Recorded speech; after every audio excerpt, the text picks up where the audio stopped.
Good morning and a beautiful Thursday to you. Welcome to Atlantic Blowout on Atlantic Television Network. Atlantic Blowout is a syndicated live program of the network featuring chit-chatting and conversation on special interest topics, news, events and stories through correspondence reports, expert opinions and stakeholders analysis. Today we'll be looking at stories from different states, and we have from Edo State that Okpebolo inspects schools and mocks Obasiki's Edo Best program. We have from the National House of Assembly that reps probe discourse over outdated meters. The Judiciary Court has remanded Yahaya Bello and adjourns the case till 10th November. And we have the current challenges require united efforts. This is coming from the Chief of Army Staff. And we have that as to academic students union of polytechnic to embark on nationwide strike. And finally we have that the Port Harcourt refinery price is more expensive than Dangote price. We will go on a quick short break. Okay, yeah, we need to tell you that we are open for advert placements and bookings and commercials. You can connect with us on all our ATN socials on Facebook and YouTube on Atlantic Television Network, on Instagram and TikTok on Atlantic TV Network 1, on Twitter on Atlantic TV Net. Watch us live on our website at www.net.work.tv. We will go on a quick short break, and when we return, we will introduce our amazing guests with us here at the studio. Just stay with us.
From the lines across the ocean to the land beyond the mountains, through the Sahara, we bring all the sport news, live analysis, expert discussions on trending stories in politics, business, socio-economic, sports, and documentaries.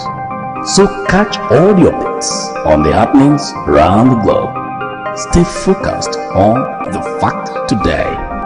Only on ATN.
Welcome back. Welcome back. And like I said, we have an amazing guest with us here at the studio. He is no other than Dr. Nelson V.C. Okene. He is a senior lecturer at the Department of Political and Administrative Studies in the University of Port Harcourt. You are welcome. It's a pleasure to have you here, sir. Thank you. My honor to be here. It's an honor to have you here at the studio with us. Welcome very well.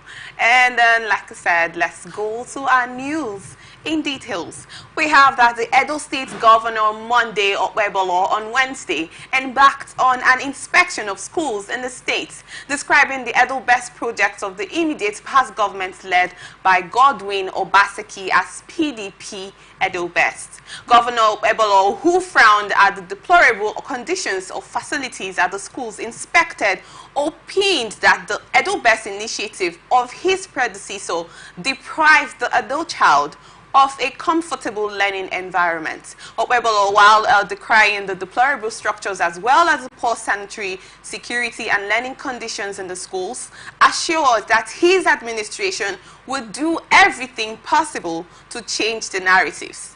He also lamented the lack of teachers in the schools, promising that his administration, according to his emphasis, he said some of them were dilapidated, they didn't have enough teachers, and the teachers, the students in the school were not comfortable in the learning environment, you know. And then according to the Edo Best program that has been going on, we actually heard that the schools got the what's the word? I'm trying to get the word. They got the accordance program that was meant during the Obaseki tenure. You know, I don't know how that makes sense. A program that was meant for the Edo-based indigents were actually implemented during Obaseki's tenure, Obaseki's administration.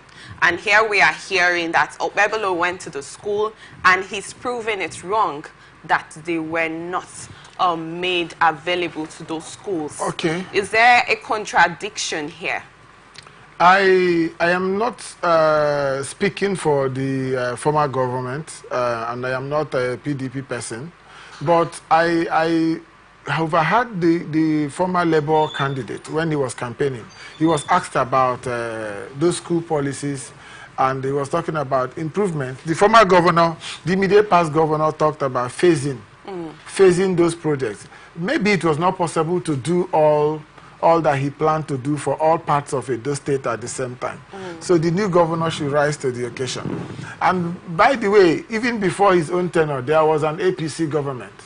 And so the APC government did not solve all the problems of Edo State. And no government can. So let him get to work, and let's stop this Nigerian attitude of it will be good to say if somebody has stolen or done something wrong. But we seem to have the attitude of spending our valuable time just condemning instead of working. You've been elected, you have it now. Whether you were actually elected or you stole your way in, as is being alleged, is not the factor now. Just go ahead and do the work. Okay. Yeah, that's what I think. Thank you very much. In as much as you want things to be done right, be the first to get the things right. That is your thought. That is your thoughts about this whole situation. Thank you very much, Professor. We have that the doctor. I'm sorry, you're a professor actually. No, doctor. Yeah. Okay, doctor. We have that the acting chief of army staff, Olufemi Oluyede, has emphasized that the current security challenges in Nigeria require a united effort from all Nigerians. Oluyede made the statement while appearing before the House of Representatives Joint Committee on Defense and Army at the National Assembly Complex in Abuja on Wednesday. He pledged to bring lasting peace to the country if confirmed in a substantive position. He also stressed the importance of strong bilateral and multilateral alliance with neighboring countries, as well as deep collaboration and joint efforts among the services and other security agencies. He said, "I am honored to be considered worthy to play a part in these efforts. I look forward to contributing my utmost best by working with the National Assembly and other stakeholders to bring lasting peace to Nigeria." He explained that his nomination followed the tragic death of the 23rd Chief of Army Staff, Lieutenant General Taured Labaja, after a brief illness. Prior to Labaja's passing, Oluyede had been appointed by President Bola Ahmed Tinubu to act as the Chief of Army Staff pending Labaja's expected recovery. I see my nomination as an opportunity to lead and bring about positive changes to the Nigerian Army, he added, promising to justify the confidence placed in him by President Tinubu, the National Assembly, and the Nigerian people. May his soul rest in peace. We are all aware about the passing of Lieutenant Taured Labaja. And during his illness period, Oluyede was appointed or was put in by the president as the acting chief of army staff whilst Labaja recovered. But unfortunately, we lost him and he went to be with the Lord. And after then, the president made his sixth Senate approval to appoint Oluyede as the chief of army staff. The issue has been going on in the Senate for a few days now. And then we have that. There was a situation where there was a closed door screening of Oluyede by the Senate committee. And here he has, more like he has been appointed the chief of army staff. And I'm sure you are conversant with the insecurity in the country going on right now, especially in the north. What is your thoughts about this new position of the chief of army staff? Well, first, my condolences to the family of the immediate past and late chief of army staff. I believe he has served and done his best for the sake of the nation, and to have died on active duty is something that might not be that palatable. The family will miss him, and we seriously sympathize with the family and the army and the Nigerian people in general.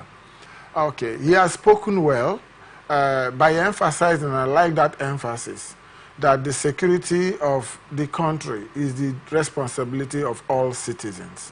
And that is not just a theoretical statement. It's a very valid, very practical statement for anybody involved in managing security architecture at any level. But the unfortunate thing is that this recognition is now at the point when he is asking for confirmation and all that. Build bridges that allow for information sharing and allow the citizens to be part of contributing solutions to the security challenges of the country. Because no army, no police, no navy, no air force is enough to police any country without the involvement of the citizens. But unfortunately, we find that with the governance style of the Nigerian state, the citizens are being increasingly made into slaves.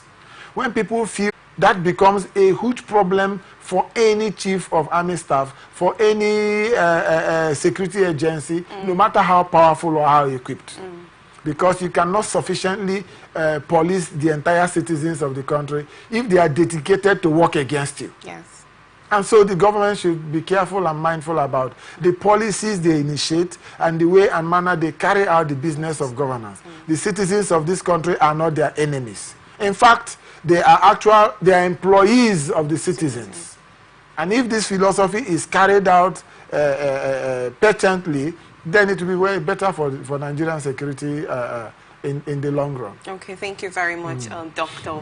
Do you, as all Nigerians, and he would implement his position, he would work on his position and make sure it's worked on duly. Do you think he will do something different from the late Labaja that died? Like I referred to the late Labaja, I'm sorry. Like I referred to the incident of the insecurity right now going on. And we have been going back and forth recently about the issue of insecurity in the north, even in the southeast, about the whole unknown gunmen, you know, going on.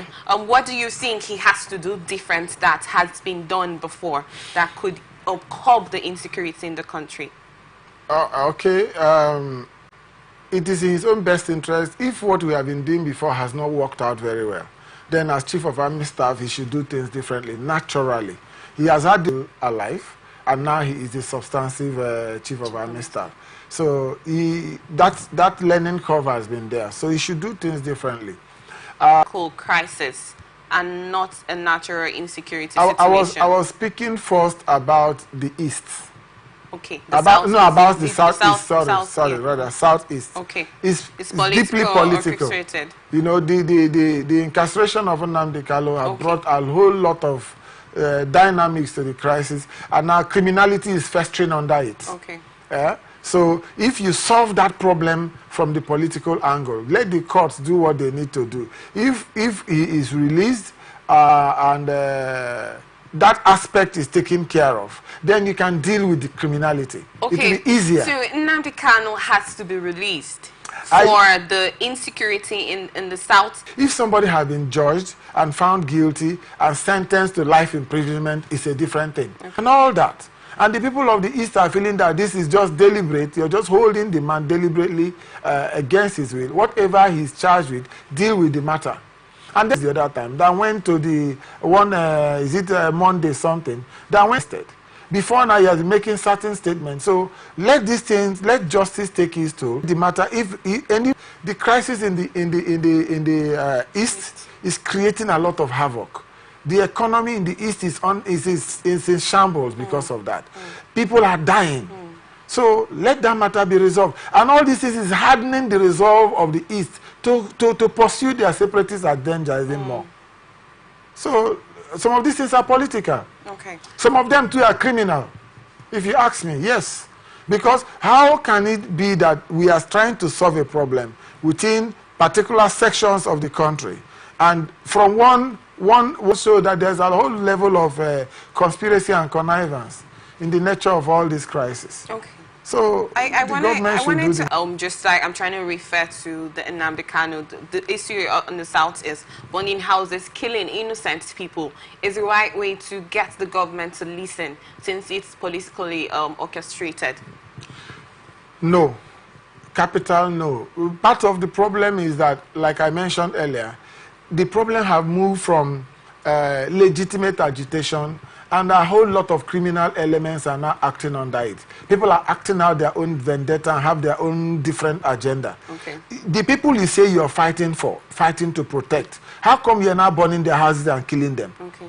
And intimidating them? They can't come out, they feel like slaves in their own homes. So who are you really fighting for? Those are just aspects of the crisis. But the real problem of the overall sense of disharmony, of not feeling like a part of the country, of feeling deprived from access to power, access to decision making. It's a genuine concern. Okay. Okay. So, and then I was trying to refer to the new terrorist group in the north. What is your thoughts about the situation? Terrorism anywhere in the world is a problem. And the way and manner you fight terrorism, you don't fight terrorism like the way you fight conventional, crimes. Okay. It's not like armed robbery that you just, if you gather the people and arrest them now or kill them, then the matter is solved. So when it comes to terrorism, you have to look deeper to find out what the motivations are. Are these things actual? What are their motivations? Is it political? Is it on the basis of economic deprivation? Is it religious? Is it criminal? Because some claim that they are terrorists when they are actually criminal organizations. And so the government needs to go deeper and find out what the root causes of these problems are and find ways of dealing with them. But the problem is that if existing terrorist groups or criminal organizations have not been dealt with appropriately, you have branded them what is this word that they have used now? You're calling them, there's a word that the Buhari administration used to characterize them. I'm trying Boko to Haram. Characterize all of them, not just Boko Haram. Make it look more like they are just miscreants. Okay. Instead of dealing with them as criminals and all that. And when it comes to deep issues like this, the state will not come down heavily the way it ought to come down.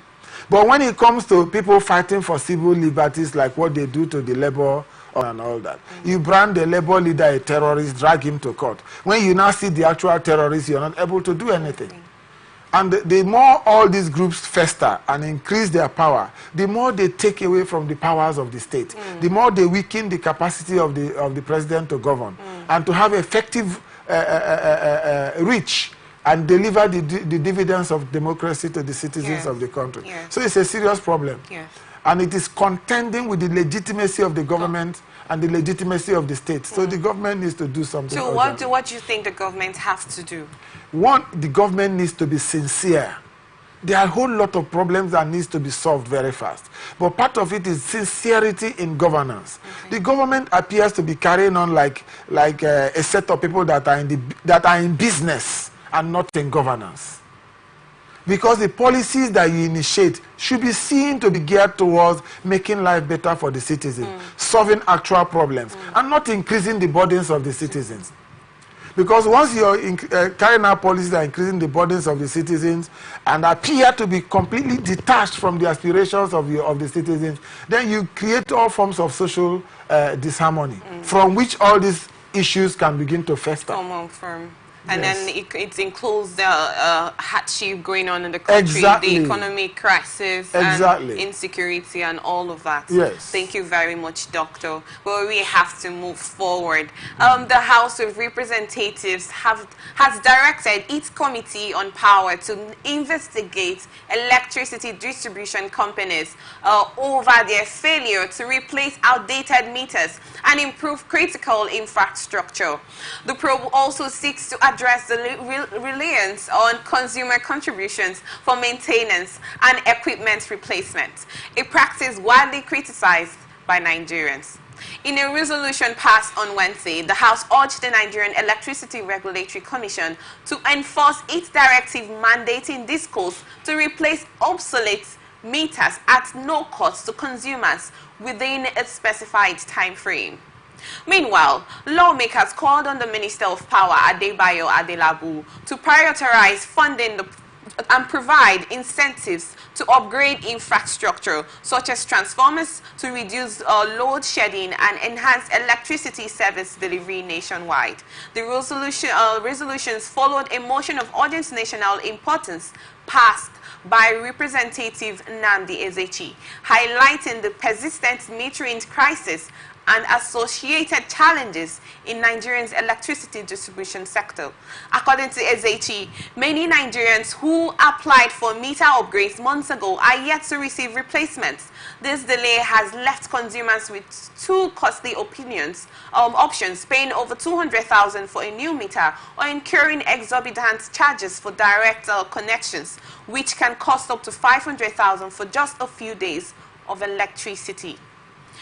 Doctor, you are a Nigerian and you use electricity, and I'm sure you know about the whole outdated meter prices and then the distribution electricity distribution company and all of that. Well, I don't know much to say about this. What is your thoughts about the situation?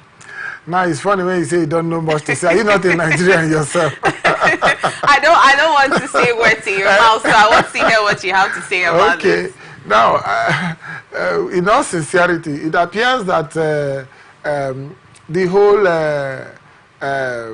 electricity distribution system have become the highest criminal organization in this country. I mean, with all due respect, there are a lot of people there that are doing their very good, very best.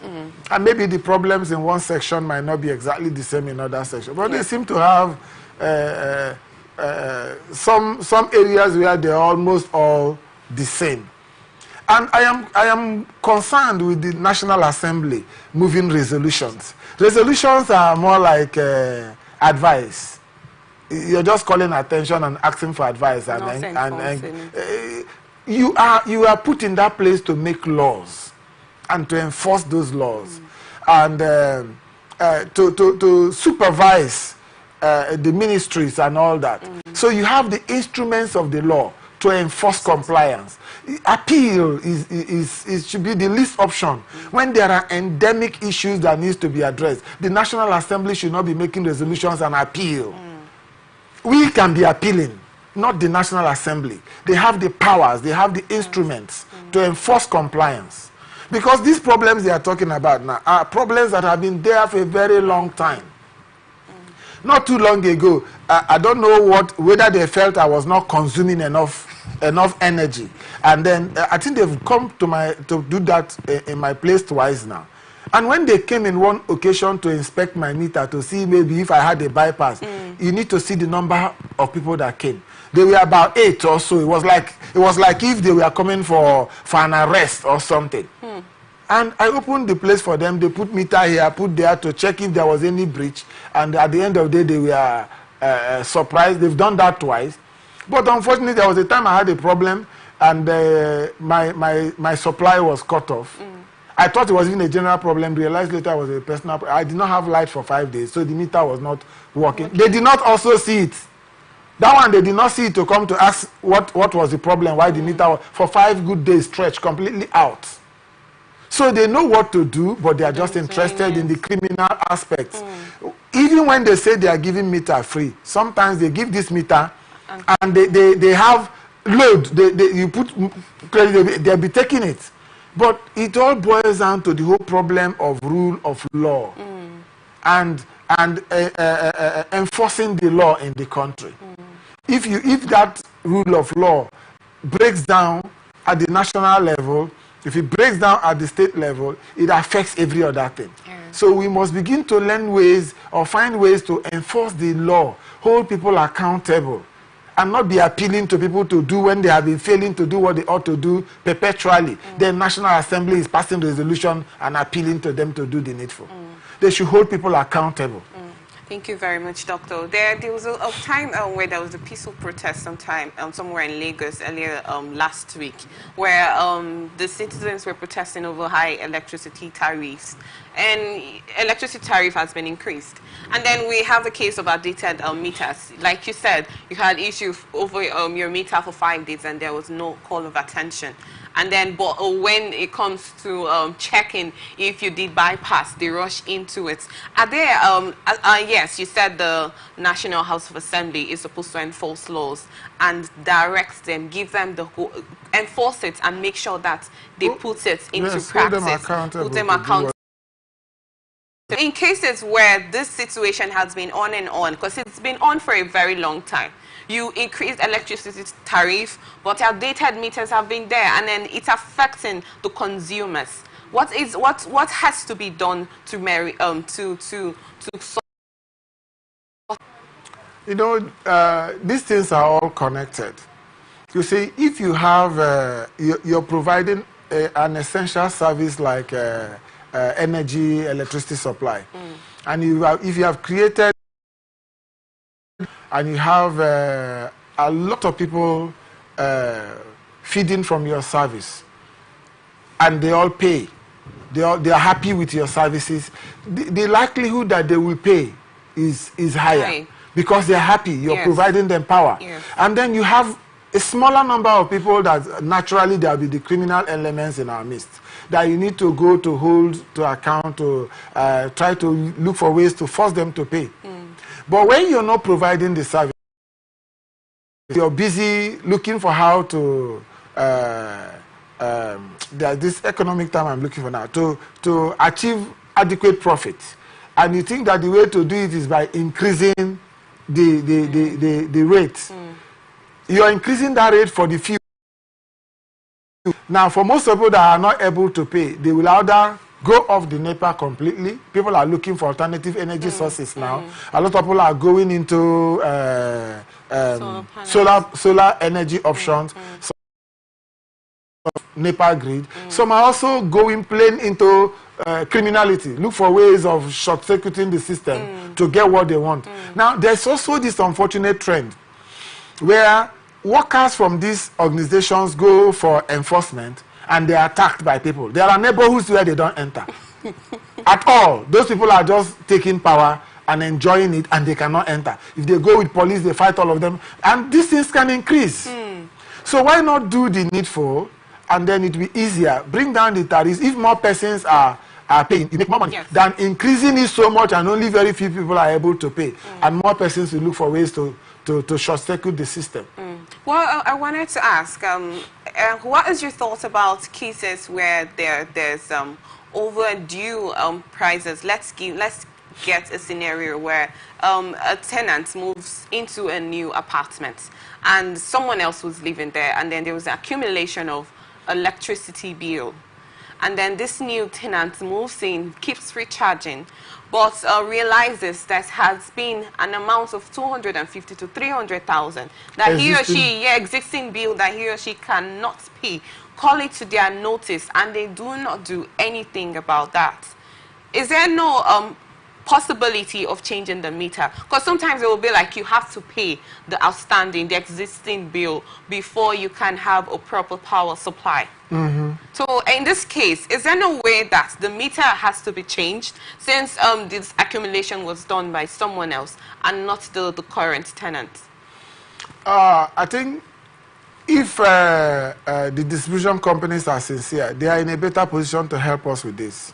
Because if they have clear protocols, if you come into a new house, you're just packing in, and they have clear advice, if you meet this kind of situation, somebody else have consumed this and it's not yours, this is what you should do to let us know, and you're just coming in. Okay. And we will exclude this because it's not your bill. That will help to take care of that. But what they have consistently done is that, even if they see you bringing down the load, so long as it is that meter, they put everything on you. I had an experience where they were doing the, what they call it now, the estimation. Okay. Before I had a meter.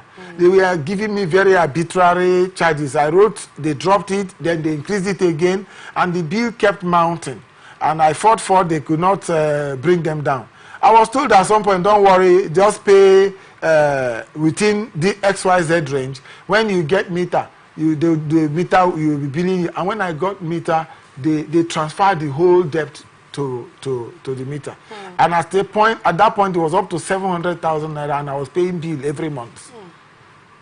We had to find ways over time. There was time they said they did promo. If you pay XYZ, they remove this one and all that, until we finally cleared that bill. Now, if you don't create clear rules, some people will take advantage of others. Now, there are also cases where people have suffered this kind of thing. Maybe you started from an estimated bill, and then you now get to meter, and somebody else puts a bill on you. Even the person that came in might now begin to pay whatever he likes, and also begin to accumulate bill again. So if there is a breakdown, it's a continuous process. Yes, if there is a breakdown, and there is criminality is festering, both from the part of discos and tenants and landlords, then it's just chaos everywhere. Yes. And what should the discos do over a situation like this? Well, if you're owing, if you're genuinely owing. I'm sorry, because they are supposed to get transmitters in their offices about a particular meter when there's a particular amount that has been accumulated for some period of time. Won't they have to come to or call the notice of a tenant or a landlord of that particular house to say, oh, this meter has had this certain amount for this period of time for this certain accumulation, and we need to call it to your notice, or we need to disconnect it, you know, so it doesn't affect the next person that moves in there? Is there nobody that regulates, that handles situations like that? They do. They have their protocols for debt recovery, and I'm sure they apply all manner of it. But the problem is, even within them, there are also times when their own staff work against the organization. Yes, there are also times when their own staff work against the organization, where maybe they need to go and enforce a particular, disconnect somebody. They go there, and the person says, yeah, take this one, put it in your own pocket, and allow it in to stay. And they allow it. There are also times when they just cut off. While that my case lasted, there was a time when they started they moved to the very extra legal position of even taking 100%. You pay, sometimes they just take the whole 100%. I had that kind of experience, and it was not funny at all. So well, they have their ways of recovering their debt. Okay. Thank you very much, Dr. Okene, on that. We will go on a quick short break, and when we return, we will continue our news and details. Stay with us.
From the lines across the ocean to the land beyond the mountains, through the Sahara, we bring all the sport news, live analysis, expert discussions on trending stories in politics, business, socio-economic, sports, and documentaries.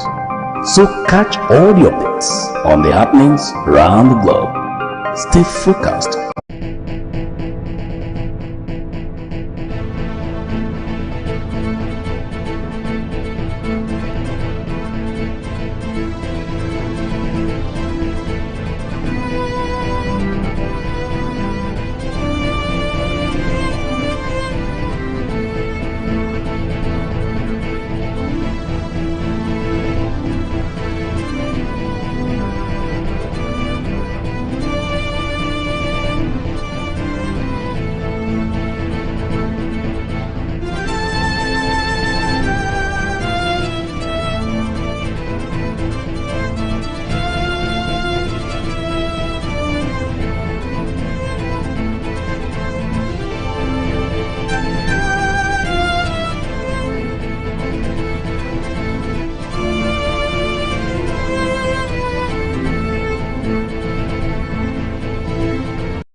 Welcome back and thank you for staying with us. We have that Justice Marianne Anini of the Federal Capital Territory High Court in Abuja on Wednesday ordered the remand of the former Kogi State Governor Yahaya Bello in the custody of the Economic and Financial Crimes Commission.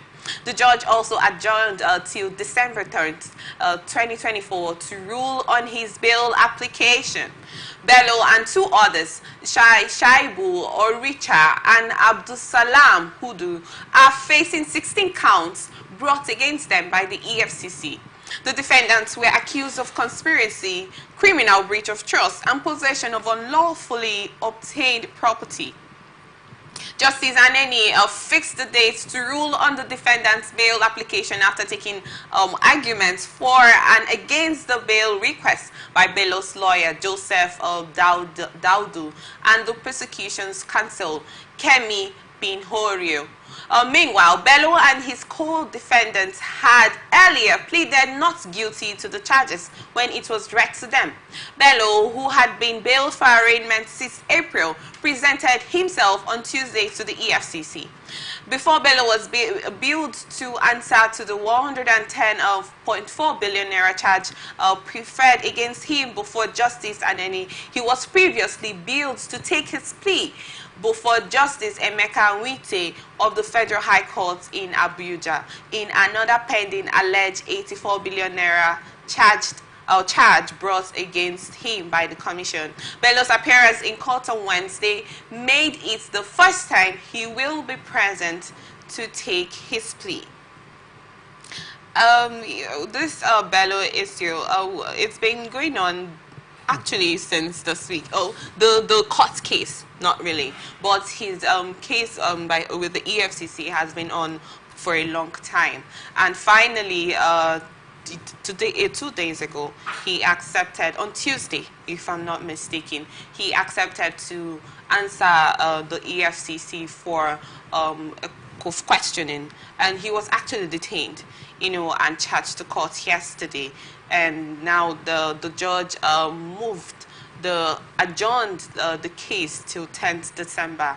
And this has been a case of 110.6 billion naira fund diversion of government money, or government funds, I'm sorry. And I don't know how to relate this, because people have been saying that Bello is not the only one that has diverted funds in this country, that other former governors of the states have also diverted funds. That's why is he the only one that has been called by the EFCC? Is there no sentiment or bias situation in this? Even in the court yesterday, there were this chaos where the judge had to walk away. She left the courtroom. I just want to get your thoughts about this. What do you have to say about this? Nigeria is a case, serious case. The first thing that came to my mind while I was listening to you is, I was just imagining if he's an ordinary citizen that the EFCC have been looking for, the police have been looking for since, is it April or so? April. And he has been dodging, hiding, refusing to show up. By the time they get him now, you cannot recognize his face. They would have given him police beating blue, black, and you cannot recognize him in this country. But now he has appeared in his royal, majestic aura. On his own. On his own, yes, he showed up when it was not convenient for him. Yeah. Perhaps after negotiating and getting assurances that don't worry, just show up, he now appears, and they are making arguments that you cannot be declared guilty until you're innocent until you are found guilty. That is the law, right? But this man has been an artful dodger that have resisted the police and the EFCC for so long. Now they are asking for him to be released on bail. And what is on him? What he has been alleged to have is almost 200 billion. Billion, not million, in this kind of economy. Yes. So when you have this kind of personality and this kind of case, all the governors cannot appear in court at the same time. EFCC as an institution does not have the capacity to prosecute all the governors at the same time. So depending on what evidence they have and what they have gathered and all that, then they can take the argument that he's not the only governor that is alleged to have diverted is complete balderdash. Even if there are 100 and all the 100 of them have diverted funds, they have to start somewhere. The issue is, did he actually divert those funds? Is he guilty or not? And not whether other governors have committed the same offense or not. That should be the argument. Okay. I wanted to ask you, you just talked about him not the EFCC following due process and making sure that the situation is handled amicably. I don't know. You talked about if Yahaya Bello was a common citizen, yes, it would have been a different situation completely altogether. But he, on his own, decided to accept the invitation by EFCC for questioning, eventually got detained. Do you think there was a reason why the EFCC did not make proper move? They did not move to get Yahaya Bello detained all this while and waited until he was ready to answer to them? They claimed that they were looking for him, that he was in hiding, they could not find him. Yes, allegedly. That was a claim. That was a claim. There was actually a time when I think they went to, whether they said they besieged his house and all that, yes, and they didn't find he him. Escaped, like a movie actor. He escaped like Rambo. But the EFCC is actually not known for such situations. Is their word? They are the ones that went for the arrest. He eventually came on his own. Maybe he disappeared. And then he reappeared on Tuesday. for questioning. And then we have that he has been charged to be released on bail. What do you think? Do you think there's a bias situation? Oh, well, the reason why I brought the case where... They have made an application for his release on bail, but yes, he has not been released yet. Because they adjourned the case till 10th December. Of December, yes. Yeah, but I wanted to ask you, Financial Crime Commission is an institution that governs the criminal crime, and whatnot in the country. And Yahya Bello is one of the seats with a very long time. Like I said, there has been questions that Yahya Bello is not the only ex-governor that has diverted funds in this country. There has been other governors. Why has the Economic and Finance, the EFCC, not made the move to probe other governors? Yes, we heard about the Okowa case at some point, allegedly, that he had the case with the EFCC about funds diversion and all of that, in which he said that it was politically orchestrated, you know. And I don't know why is it that there's a selected personalities that the EFCC decides to probe and not every other person that gets involved in the crime? Well, the EFCC will be in a better position to answer that spokesman. But for me, I feel that... I'm asking for your thoughts. Yes. For me, I feel that it's not possible for them to investigate everybody at the same time. And often, for them to get deeply involved in a particular state's investigation, they need to act on a petition. They need to act on some kind of petition or prompting. That is, for me, one side of the matter. And I believe that maybe almost all the governors might have similar cases and all that. But who they choose to investigate first or prosecute first might depend on some kind of parameters that is best known to them.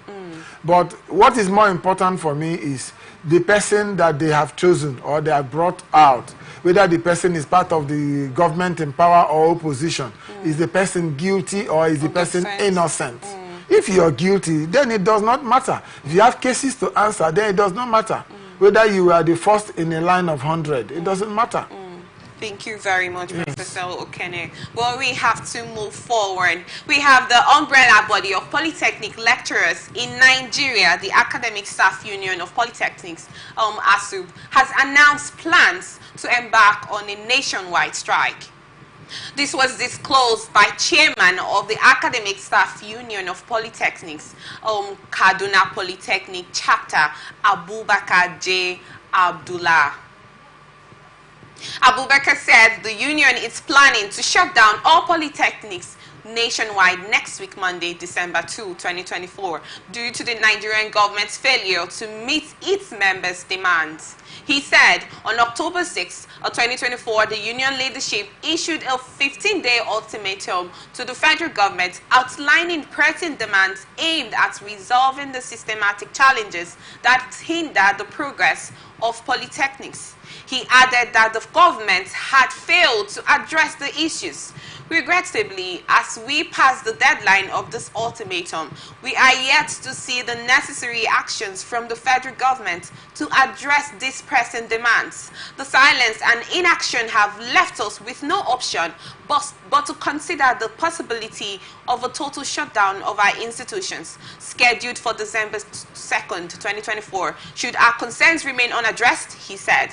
Speaking at a news briefing on Tuesday in Kaduna, the chairman listed some of the demands to include swift release of the second tranche of the Needs Assessment Intervention Fund, immediate implementation of the approved 35% salary review across all public polytechnics, and the payment of accrued arrears.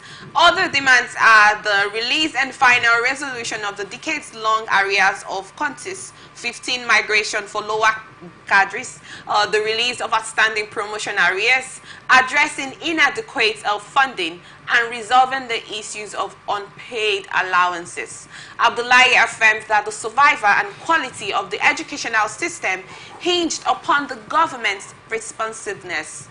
He stated that the union believes that a strong education sector is vital for the future of the nation and cannot afford to compromise on those issues any longer. He urged the Nigerian government to engage in meaningful dialogue with the union and take decisive steps towards resolving the challenges. Thank God you're a lecturer about this. So I'm sure you would have a lot of thoughts about the academic union of polytechnics. And we've had cases where, while I was in school, one of the reasons why we were scared as students was the issue of ASU strike and all of that, because it's a situation that comes up almost all the time, almost unplanned to us, and sometimes hinders or prolongs our stay in school. And we have the polytechnics have also embarked on their own strike. I am sure the ASU hasn't started to embark on theirs too. ASU is mobilizing. They're mobilizing, so they will join them soon. Maybe not soon. Necessarily okay. now, yes. But there are issues, yes, okay. Unresolved issues. Unresolved issues. So, but the ASU has decided to embark on their own strike yesterday. What is your thought about this? Do you think there's also a similar situation with ASU? The issues are very similar, very similar. Unpaid allowances, failure to implement agreements.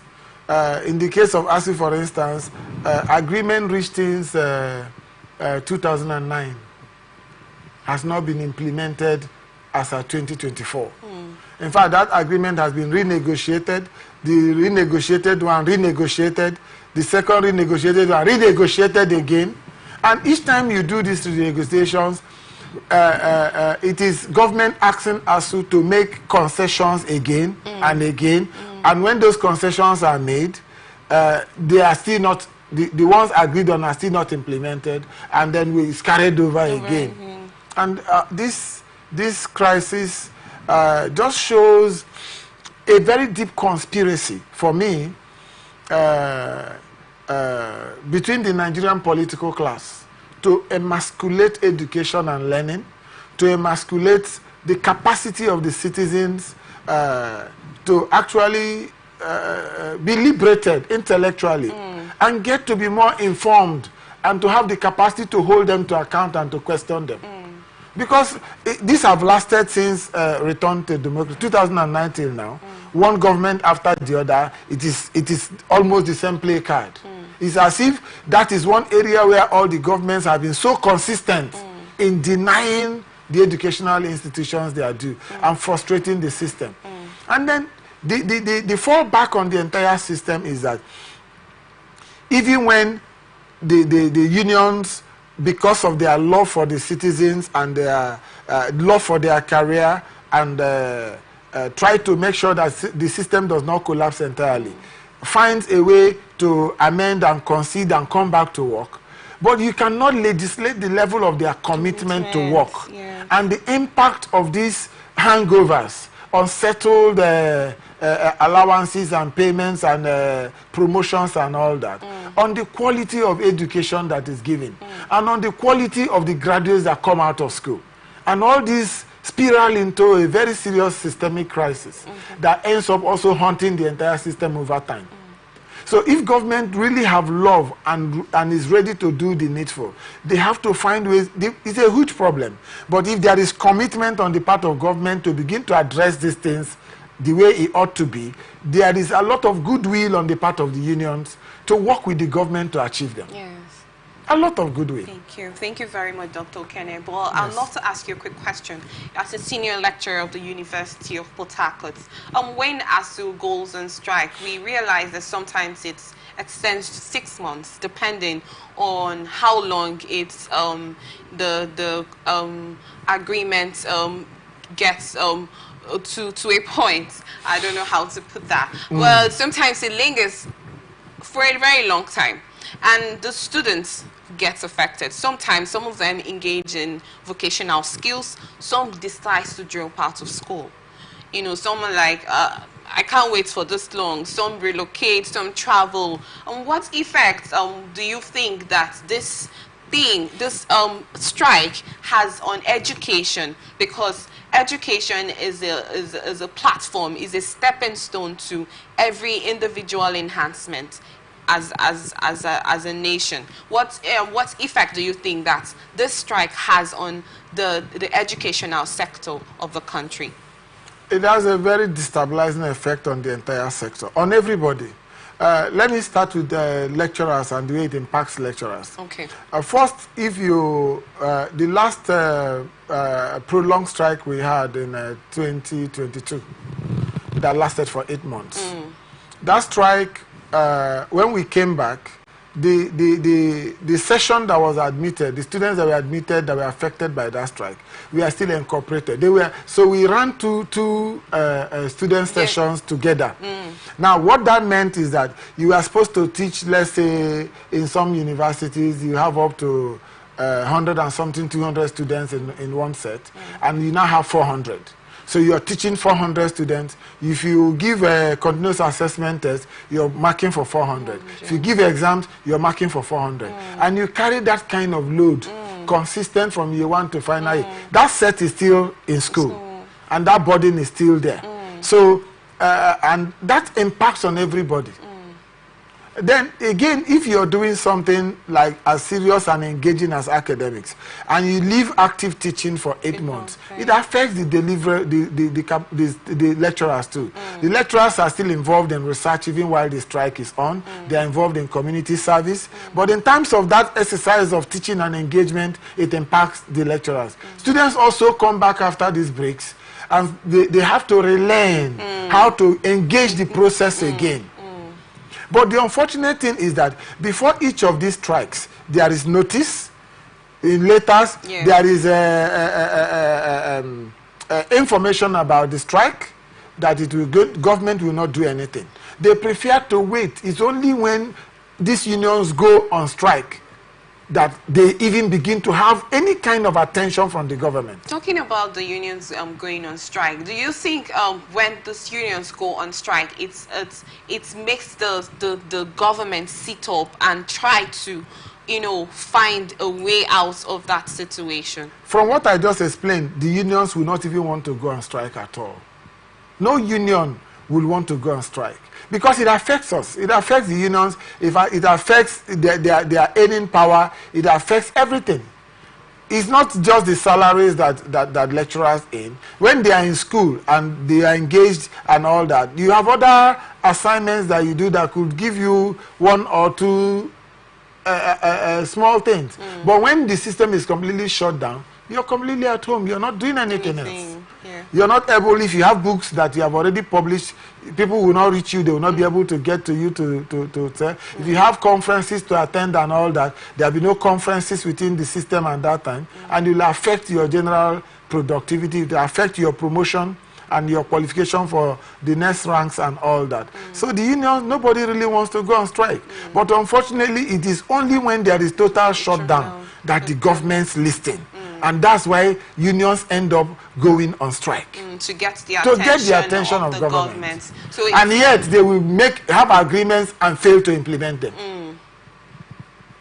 Well, that's a sad note, but we have to move forward. We have that the Petroleum Products Retail Outlets Owners Association of Nigeria has stated that the price of premium motor spirits charged out by the old Port Harcourt refinery is more expensive than Dangote refinery's products. This was disclosed by the union's public relations officer, Dr. Joseph Obele, during the official reopening ceremony of the refinery, which is now operating at a capacity of 60,000 barrels per day. He said Dangote refinery sells petrol to marketers at 970 naira per litre. NNPCL's price stands at 1,045 naira, a difference of 75 naira per litre. 75 naira price differential is a steep margin for businesses, particularly for an industry where profitability hinges on competitive pricing.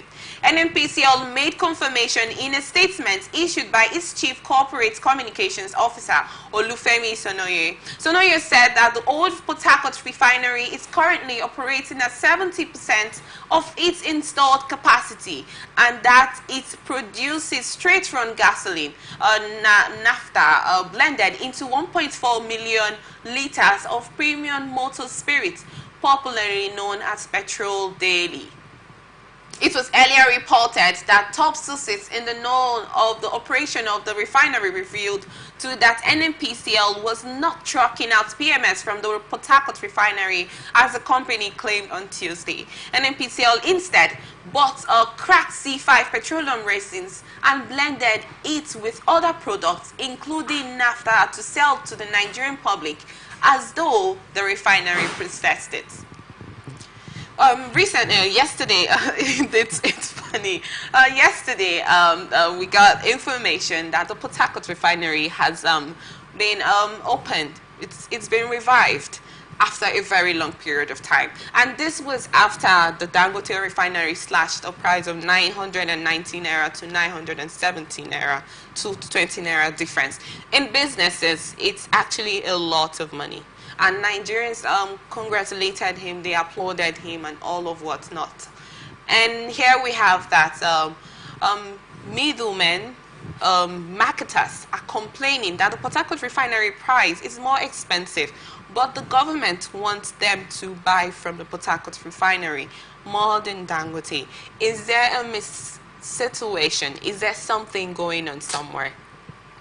There's been so many lies and counter lies and additional lies that sometimes we don't know what is the truth anymore about what is going on in the petroleum sector. But concerning these prices, I just want to say something very quickly.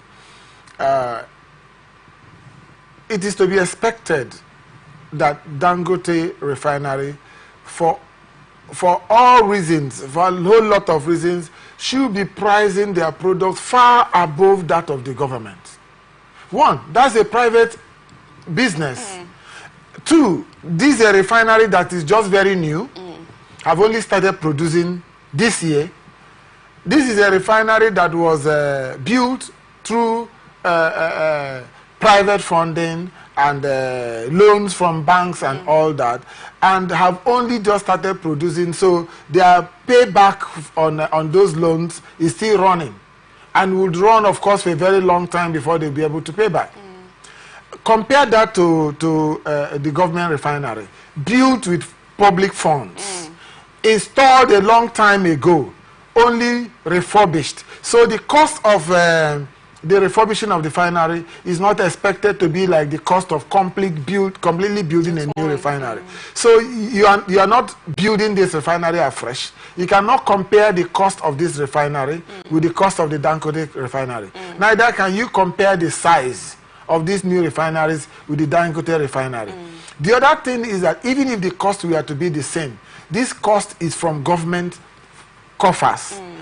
Now, they claim that this refurbishing they did was done with loan. That would be a small percentage of borrowed money compared to the Dangote own. So on what basis is a government refinery owned by the government, owned by the public, pricing its products far and above a private refinery? The government refinery ought to have brought that their own price reasonably low, because the installed capacity and the cost is already borne by the government, which means it is our money that financed and executed it. It's our money. Yes. So that would have first helped in forcing down the price of Dangote, for instance. Maybe they would be able, competing with the government, to come down a little more. But instead, government is pricing its own higher. So government is now doing business with our own money. And to whose interest? To whose benefit? Is it to the interest and benefit of the citizens and the masses, or to the interest and the benefit of the few who are controlling the government? That's why sometimes I'm inclined to think that government is the government seems to be in business and not in governance. Not to the benefit of the individual. That's a problem. And we had a situation where Dangote Refinery was calling on marketers to come and buy. It was more like he was marketing his product. Yes. And he complained at some point that the marketers are not buying from him, and more like they prefer to buy from NNP's the other refinery, the Port Harcourt refinery. I don't know if I'm right. If I'm wrong, you can quote me wrong. I think that's. I'm sorry. Yeah. I think there was another reason why he had to slash the 20 naira difference. 20 naira difference is not a slash. It's not a slash, to reduce the price. Reduce the price to 970 naira from 990 naira to make marketers buy from him. But in as much as he has done this, marketers still do not patronize him. I don't understand what is going on. There's a lot of inside tricks that they play. I will imagine if I'm going to buy something in the market, that I will be driven more if the quality is the same and all that I will buy from where the price is lower. That's a natural thing to do. Yes. So except there is something else that they are not telling us. Okay. And from all the promises that Dangote made, from all the expectations before that refinery came on stream, is expected. In fact, we expect that price to come down more. And he should investigate. Maybe he needs to drop his prices a little more and see if they will not come to buy. Okay, so he should drop his prices Yes, a little yes, more. he should drop his prices more. Marketers to buy from Yes. him. Well, thank you very much, Professor Dr. Okene. Yes. Maybe you have to be a professor soon. I'm expecting that because I've just been calling you I've just been calling you Yes. Professor. We bless God, it will come. Okene, for coming to the studio. I really appreciate Thank your you. presence. Thank you for having me. This is where we wrap it up on this episode of Blowout. Thank you for joining us. We are open for advert placements, bookings and commercials. You can connect with us on all our ATN socials, Facebook and YouTube, on Atlantic Television Network, and on Instagram and TikTok on Atlantic TV Network 1, on TV on Atlantic TV Net. Watch us live on our website at www.net.org.tv. Peace and unity are the pathways to progress. Open conversation comes up shortly. Don't go away. Thank you for watching. I am Chidima Wandke.